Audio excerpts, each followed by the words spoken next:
as an extrovert, when I'm by myself more than with company, or necessarily not talking to my friends or family as much as I was previously, sometimes I can start to add a negative connotation to the isolation that I'm experiencing at the time, simply because I personally enjoy company and socializing more than I enjoy being by myself. However, I think it's somewhat important to learn to embrace isolation and solidarity, just because there's things to learn at these times. Sometimes you can take these times when you're by yourself and alone to work out problems that have been bothering you, or just take the time to go into deep thought about things that you're thinking about, to truly think about and analyze and figure out what you want to do about these various things. And I feel like it's important to have these times to a certain extent. There's things that you can learn about yourself. There's things that you can figure out about your plan. There's things that you can decide that you're going to do, that you're going to go ahead and take action on, simply because you've had enough time by yourself to think about and go ahead and make those decisions. Whereas if you were just, talking to people as much as I usually do, you don't necessarily have as much time to go into deep thought, because, on those long car rides, I'm usually quick to, call somebody to talk to them. Even at work, I would rather have somebody to talk to in the trailer rather than to be in there by myself.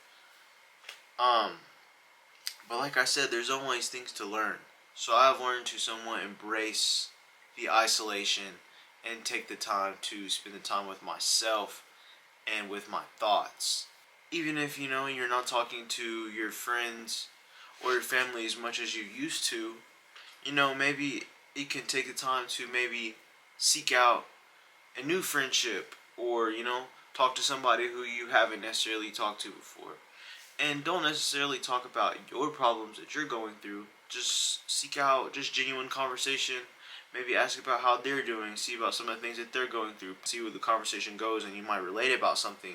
And then you can go into talking about, something that you relate about. Like today, me and one of my coworkers were just going back into stuff that we had similar in our childhood, because we were born around the same time. Just like, movies, TV shows, video games, stuff like that. And, these conversations, although they can seem insignificant, but not really, I feel like they're important simply because, they can just give you new perspectives and maybe take me, for example, out of the negative connotation I associate with being by myself. Like I always say, just do your best to stay positive about whatever situation you're in, and do what you can with what you have. I hope you guys have had a great week. I hope you have a great weekend, and I hope you have a great week. Stay consistent in whatever you're doing, whether that be fitness, nutrition, mental well-being, making money, saving money. Just see it through. Stay consistent, and you have my word that it'll work out. Love you guys. Man, we hit 70 subscribers. We're at 73 or 72 right now, I think. But yeah, it's continuing to go up, and I appreciate the support. I'm gonna keep it rolling for you guys. It's your boy Machilla. Checking out. Lord, my mama been hit the way that she be wicked. Shit, got me struck the fuck out. Get the fuck out your face, I'm steady getting to that pay. I really just stay out the way. Chilled out, laid up with my little baby.